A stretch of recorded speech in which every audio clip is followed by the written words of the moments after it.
I love challenges.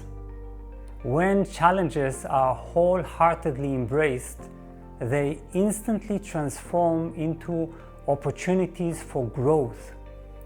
So naturally, this is also how I like to think about the challenge of the rise of artificial intelligence.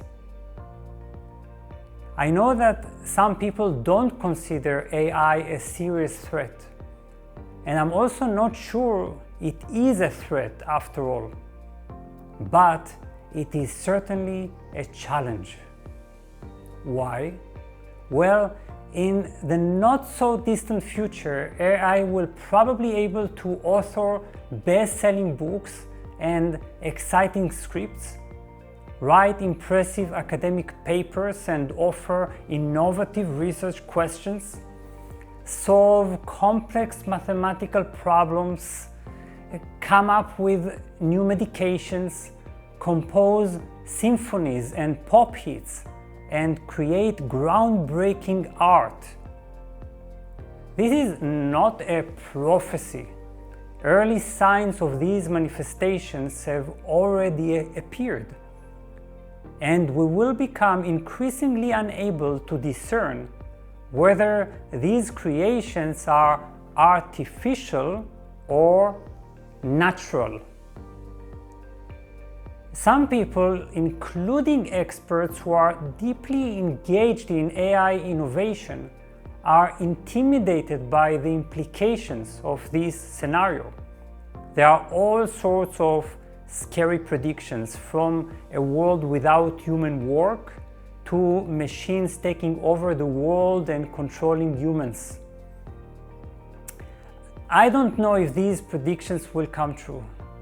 History has shown us that humans have always reshaped their lives and cultures around technological developments. I'm just wondering if we're identifying the real challenge. For me, as a researcher of consciousness, the question that fascinates me the most is, if most of the things that we've believed that only humans could do would be done, and perhaps even better so, by machines, what does it say about us, about our role and significance in the cosmic web? Does it rob us of all meaning? On the other hand, are there certain things that only humans can be and do? Or was our existence only for the purpose of creating a competing species that would ultimately replace us? Perhaps in the same way that the German philosopher Nietzsche claimed that humanity is nothing but a transition stage to what he called the Superman, Übermensch. So, I'm really concerned with a possible crisis of meaning.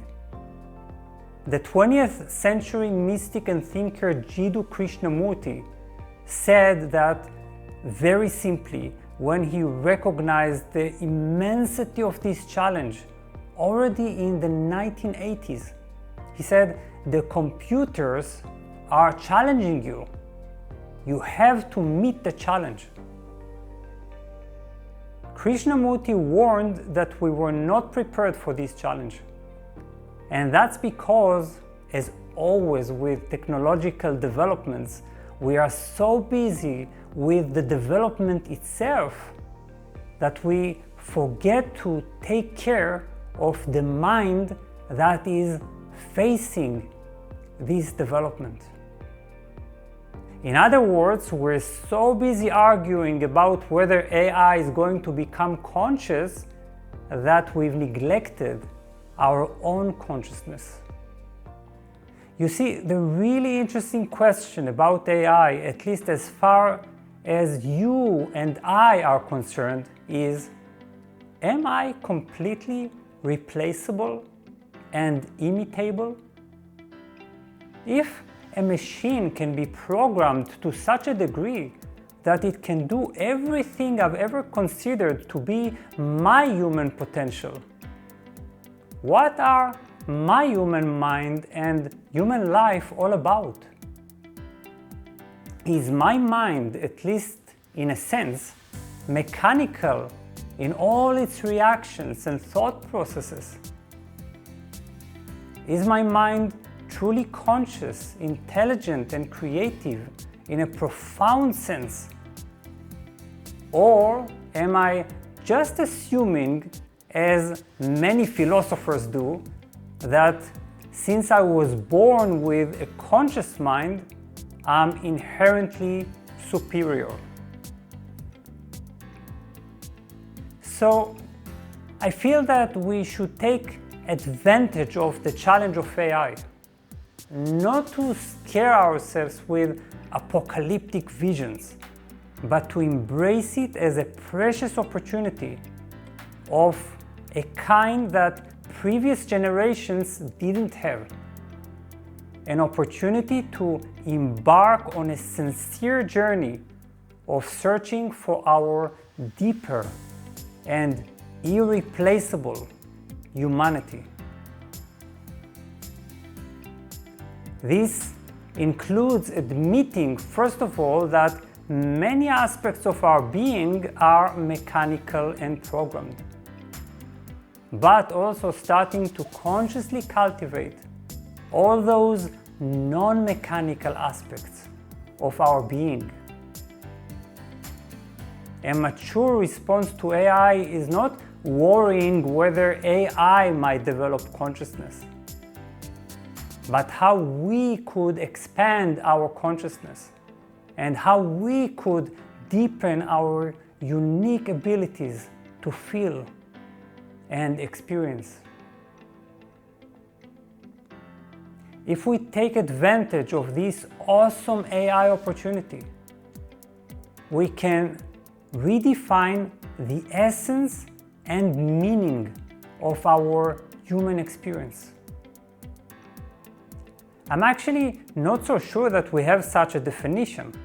I think that searching for a definition only becomes urgent when you have a competing species. And now we're starting to have one, so there's nothing academic about this video. The time for this inquiry is now, and we don't need sci-fi conscious machines to feel alarmed.